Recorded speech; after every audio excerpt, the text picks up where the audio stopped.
bergabung lagi bersama anggota Dewan Redaksi Media Group, Mas Kohar di sini. Tadi sudah ada 4 penelpon dan memang semuanya mencurigai gerakan dari Nazarudin ini. Kalau kita lihat juga di media Indonesia pagi ini seperti dikatakan Nazarudin itu baru kurang lebih 2 jam meninggalkan ruangan Marzuki sebelum berangkat ke Singapura. Sewajarnya mungkin kalau orang akan bilang sewajarnya kalau Anda mau berobat ke Singapura dalam 2 jam itu pasti sudah tahu lah Anda akan berangkat begitu kan. Apalagi 1 hari sebelumnya kan sudah dari Singapura ya. Kemudian bertemu dengan kolega dan kemudian KPK dalam rapat dengan Komisi 3 dengan DPR juga sudah memberikan semacam alarm, memberikan sinyal-sinyal bahwa Nazarudin akan diperiksa. Nah, pada titik itulah semestinya kolega Nazarudin yang ada di partai atau partai politik itu sendiri, kalau memang partai politik itu sendiri mengampanyekan sebagai partai yang katakan tidak terhadap korupsi, maka mestinya dia mencegah dulu.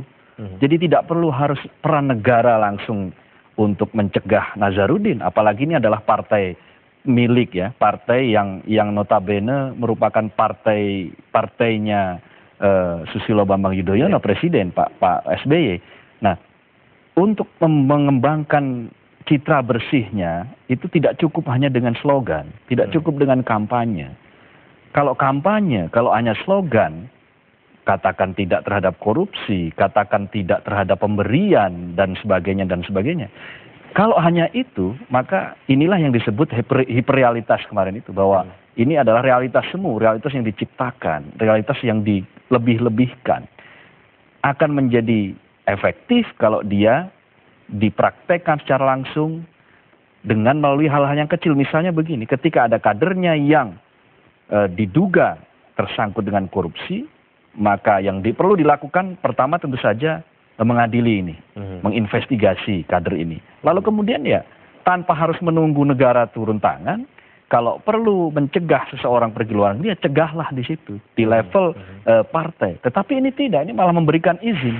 Nah inilah yang makanya tadi dari Pak Mustafa tadi ya, yang Pak Mustafa yang sangat marah ya, tadi mengatakan bahwa ya mengapa tidak presiden langsung yang turun tangan dengan soal ini. Kemudian juga ada tadi tantangan bagi Partai Demokrat dari Pak Boy tadi yang menyebutkan bahwa kalau sampai Demokrat gagal dalam mengatasi Nazarudin ini, ya dia akan dihukum oleh pemilih ya. Meskipun tentu saja kita tidak tahu apakah betul bahwa ini akan dihukum ya, karena tentu saja pada level perkotaan mungkin ya dia akan dihukum karena sejumlah hal ya, termasuk sejumlah kasus yang membelit kadernya ini, tetapi di level pedesaan mungkin dia masih mendapatkan suara yang signifikan, tetapi 2014 akan menjadi taruhan. Nah, juga tantangan bagi presiden itu sendiri. Kenapa? Karena Pak SBY adalah ketua Dewan Pembina dari Partai Demokrat, yang sebagian otoritas itu ada di tangan Pak SBY. Nah, terkait dengan Nazarudin ini juga tentu saja tantangan penegak hukum. Tetapi bukan semata tantangan, ini tamparan. Tamparan untuk kesekian kalinya. Dan kalau tamparan untuk kesekian kalinya ini juga tidak sanggup untuk membuat aparat kita gesit, aparat kita menegakkan hukum, ya tentu saja distrust itu akan ada di mana-mana. Ketidakpercayaan itu akan terjun kepada titik nadir. Dan ini yang sangat mengkhawatirkan. Kalau sampai pada titik nadir ini. Seperti kata Bapak Gito juga singkat saja sebenarnya tadi Pak Gito itu cuma menunjukkan bagaimana hukum di Indonesia ini, kalau Pak Gito menunjukkan bagaimana dia sudah tidak mudah percaya lagi dengan hukum di Indonesia karena terbukti bahwa hukum itu seperti pisau hanya tajam ke bawah dan tumpul ke atas. Sepertinya memang ada kekuasaan seperti dikatakan tadi juga oleh Mas Kohar yang bisa mengendalikan hukum ini menurut kepentingan mereka. Begitu. Ketika terjadi perselingkuhan maka hukum bisa dibeli. Dan partai politik di Indonesia ini kan kita tahu sendiri kemandirian partai politik sangat diragukan. Mengapa? Terlalu banyak perselingkuhan antara mereka yang memiliki modal, yang punya kepentingan politik dengan partai politik. Ya, pemilik modal ini punya uang, lalu kemudian dia menanam budi, menginvest budi di partai politik dengan harapan kelak ketika nanti partai ini berkuasa, maka kepentingannya akan terakomodasi dan segala kebusukannya akan tertutupi. Lalu kemudian partai yang sudah merasa berutang budi, maka dia akan melakukan segala upaya, segala hal untuk melindungi sang penggerojok modal ini, katakanlah begitu. Nah, ketika hal itu terjadi, ya tentu saja jangan berharap hukum akan tegak, jangan berharap negara ini akan bersih. Sama betul apa yang dikatakan oleh Pak Mustafa tadi, bahwa koruptor sama dengan teroris. Kedua-duanya sama, extraordinary crime. Masuk dalam kejahatan yang luar biasa. Tentu saja dengan skalanya masing-masing. Ketika terorisme dia langsung mengebom, orang langsung mati. Ketika koruptor dia pelan-pelan mati, tetapi yang dibuat mati itu jutaan rakyat. Jauh lebih banyak. Dia seperti monster. Ya. Monster, beberapa kali forum ini juga menyebut koruptor itu sudah seperti monster bagi rakyatnya sendiri. Dia menghisap darah rakyat melalui uang negara yang dibayar oleh rakyat melalui pajak. Ya. Dan ketika dia sudah berada dalam situasi sebagai monster, maka mestinya negara itu harus efektif. Nah, problemnya sekarang ini negara seperti tidak efektif. Pemerintahan seperti tidak efektif untuk melakukan perang melawan korupsi ini. Cina bisa efektif. Ya, kita bisa berdebat bahwa Cina semi totaliter ya. Tetapi kita bisa memetik pelajaran dari Cina tentang bagaimana konsistensi pemimpin di sana. Di sejumlah negara-negara yang demokrasinya sudah mapan, tingkat ekonominya sudah mapan, maka teladan kepemimpinan itu tidak hanya ditunjukkan dengan kata-kata, ditunjukkan dengan perbuatan. Ketika ada seorang pejabat, dia diduga menerima sesuatu, ya, baru diduga menerima sesuatu, tanpa harus menunggu bukti di pengadilan, dengan kesatria dia mengatakan saya mundurkan diri. Ketika ada seorang pejabat yang kemudian diduga dia melanggar standar moral tertentu, misalnya dia berselingkuh dengan wanita, dengan perempuan, dengan ini atau di bawah umur dan sebagainya, pada saat itu tanpa harus misalnya menunggu proses pengadilan yang lebih lanjut, dia akan mengatakan saya mundur, saya berhenti. Ya. Lalu kemudian hukum juga bekerja secara efektif. Begitu ada dugaan seperti itu, maka dia langsung bekerja tanpa melihat siapapun. Kita bisa melihat bagaimana pimpinan IMF yang langsung ditahan, yang langsung diperiksa tanpa ada canggung, tanpa ada rasa ragu, tanpa ada rasa ragu-ragu lagi bahwa ketika seorang harus tindak, maka pada saat itu dia harus ditindak. Ketika itulah kita bisa membuktikan bahwa hukum tidak seperti pisau, bahwa hukum tidak hanya tajam ke bawah, tetapi dia juga betul-betul tajam ke atas. Membabat siapapun yang melanggar. Equality before the law itu, persamaan di depan hukum itu adalah prinsip-prinsip yang harus ditegakkan. Impunity atau imun, mereka yang imun terhadap hukum itu pengecuali itu hanya ada dua. Satu yang hilang ingatan, yaitu mereka yang gila, dan satu untuk orang-orang di anak-anak di bawah umur. Nah, untuk dua hal ini hukum boleh melakukan semacam pengecualian. Karena mereka gila yang telah dibuktikan dengan pembuktian yang valid, maka tentu saja orang gila tidak bisa dihukum. Begitu juga dengan anak-anak di bawah umur, hukuman atau sanksi yang diberikan adalah sanksi-sanksi yang bersifat mendidik, tanpa harus menghabisi perjalanan dia ke depan. Ya. Tetapi di luar dua ini, equality before the law, persamaan di depan hukum itu harus betul-betul tegak.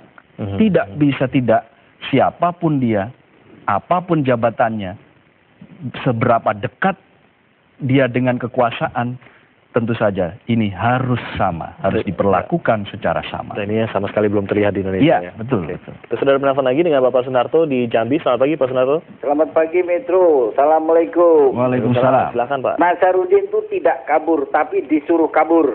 2 jam sebelum kabur, informasi tadi kan masih kongko-kongko dengan koleganya. Sehingga tidak tertutup kemungkinan mereka sudah ada mafia-mafia di belakang situ. Harap diketahui, boleh saja Demokrat bahkan tidak ada opsi, tidak ada faksinya Marzuki Ali, Andi Malarangeng dan Anas Urbaningrum. Yang ada faksi pembohong di situ. Coba perhatikan, Roti Tompul, Beni Kaharman, termasuk juga Mubarak. Mereka ngomong macam-macam, membela Nazarudin, padahal kenyataannya Nazarudin adalah melakukan hal-hal tersebut. Dalam hal ini saya ingin sampaikan, slogan-slogan Demokrat katakan tidak, tapi katakan tidak memberantas korupsi. Berarti korupsi dibiarkan berlalu karena tidak diberantas oleh penguasa. Mudah-mudahan omongan ini bisa didengar oleh pejabat-pejabat elit-elit Demokrat untuk mawas diri, sehingga masih ada kesempatan untuk memperbaiki citra menghadapi 2014. Kalau sampai tidak, Demokrat akan berkeping-keping. Terima kasih. Assalamualaikum. Terima kasih Pak Sunarto di Jambi. Kita ke Padang. Selamat pagi Pak Subandi. Halo, Assalamualaikum. Waalaikumsalam. Kalau saya memandang begini Pak, saya kira ini merupakan tamparan berat bagi Presiden kita, Bapak SBY. Pertama, beliau selaku Presiden. Kedua, pimpinan Partai Demokrat. Jadi memang hal ini harus dituntaskan oleh beliau gitu. Di sisi lain, sebaliknya apabila hal ini bisa dituntaskan sesuai perundang-undangan yang berlaku dan memenuhi rasa keadilan masyarakat, maka citra Partai Demokrat ke depan akan lebih baik. Oke. Disinilah dibutuhkan keberanian luar biasa oleh Bapak Presiden gitu, selaku pemimpin negara. Oke, baik. Ini Pak, sebentar lagi Pak. Jadi apa yang beliau sebutkan kampanye itu waktu itu beliau menyebutkan akan menjadi garda terdepan dalam pemberantasan korupsi. Ternyata sampai sekarang tidak ada buktinya, tidak sesuai perkataan dengan perbuatan gitu Pak. Iya. Dan pusat itu harus memberi contoh. Daerah sekarang lebih parah lagi dari pusat. Coba penegak hukum tidak sampai ke daerah. Contohnya, kepala daerah dibagi daerah seperti raja gitu. Dan terakhir, tolong tegakkan dulu kesejahteraan masyarakat. Baru bicara tentang demokrasi. Kalau itu tidak ditegak kesejahteraan masyarakat, negara kita akan begini juga sampai hancur. Terima kasih Pak. Assalamualaikum warahmatullahi wabarakatuh. Waalaikumsalam. Baik, terima kasih Bapak Subandi di Padang. Kita ke Pak Sunoto di Cirebon. Selamat pagi Pak Sunoto. Selamat pagi, Timi dan Mas Kohar. Pagi. Ya, selamat pagi. Dibuka dengan kata-katanya Nasruddin, katanya. Jadi betul, katanya berdiri paling depan dan menghunus pedang. Nyatanya tiarap dan pedangnya pedang plastik. Katanya KPK biarkan bekerja dengan baik. Nyatanya kabur. Jadi Mas Kohar, hari-hari editorial khususnya itu selalu membicarakan perbuatan orang jahat. Tapi tidak pernah membahas bagaimana orang yang merasa solehnya berbuat. Karena saya yakin Mas Kohar, bahwa negara itu rusak bukan karena perbuatan orang jahat, tapi karena orang solehnya yang tidak mau berbuat. Sebagai contoh, berbagai pergantian kekuasaan, itu yang paling depan adalah mahasiswa, buruh, dan petani biasanya. Sekarang kemana itu suaranya adik-adik mahasiswa, padahal kerusakan negeri ini adalah mereka yang akan paling menanggung beban. Kita ini paling berapa tahun lagi Mas Kohar hidup di alam dunia. Nah, jadi saya himbau adik-adik mahasiswa do something, ya kan? Karena negeri ini udah dedel-doel. Kita saksikan bersama bahwa penegak hukum pun masih dengan teganya memisahkan antara etika dan hukum, Mas Kohar. Ya, etika memang bukan hukum, tapi etika dan hukum adalah dua hal yang overlap. Dan kematangan seorang pakar hukum justru membaca tingkat overlapping antara etika dan hukum. Dan yang berikutnya adalah ada pepatah Mas Kohar, pemimpin yang membiarkan kejahatan. Saya ulangi, pemimpin yang membiarkan kejahatan, maka pemimpin itu jauh lebih jahat dari kejahatan itu sendiri. Jadi kalau kemarin ada hasil surveinya Indobarometer bahwa kepercayaan rakyat menurun, kalau saya tidak, ketidakpercayaannya meningkat. Ya kan? Nah, jadi Bang Kohar sekali lagi, Metro juga harus mengadakan suatu acara mengundang partisipasi orang-orang yang merasa dirinya soleh untuk do something. Apa kabar tokoh agama? Apa kabar tokoh mahasiswa dan tokoh gerakan? Kita memprotes sesuatu, itu tidak cukup dengan membaca pantun dan puisi. Saya kira itu Mas Kohar dan Mas Timi. Baik. Terima kasih. Terima kasih Bapak Sunoto di Cirebon. Kita ke Merauke, ada Bapak Ahmad. Selamat pagi Pak Ahmad. Selamat pagi. Assalamualaikum Metro. Waalaikumsalam Pak Ahmad. Silakan langsung saja Pak Ahmad. Alangkah ironisnya kita yang ada di ujung timur NKRI ini melihat penegakan hukum yang sangat rapuh sebagai contoh kasusnya Pak Nasaruddin, terutama ya, Pak Ahmad, boleh langsung saja Pak dipercepat biar tidak terputus-putus. Mantan Bendum Demokrat yang mana sebagai pembinanya, sebagai penguasa maupun presiden di Republik Indonesia ini. Yang pertama Pak, kami mau mengingatkan kepada rakyat Indonesia, mudah-mudahan hukum ini tegak dari bawah ke atas, ya. Jangan dari atas ke bawah. Ini sebagai contoh, kalau keadilan itu ada di tengah-tengah masyarakat, tentunya kesejahteraan akan ada di tangan masyarakat Indonesia. Walaupun kami ada di ujung timur Indonesia, kalau merasakan keadilan hukum, maka yang terjadi di situ kita baru bicara kesejahteraan.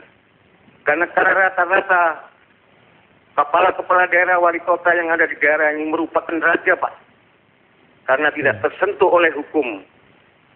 Dan kami mohon kepada Bapak Presiden selaku pembina Partai Demokrat, berilah contoh. Kalau itu tidak korupsi, diduga korupsi secara berjamaah, tentunya Presiden harus legowo memberikan kadernya di mata hukum.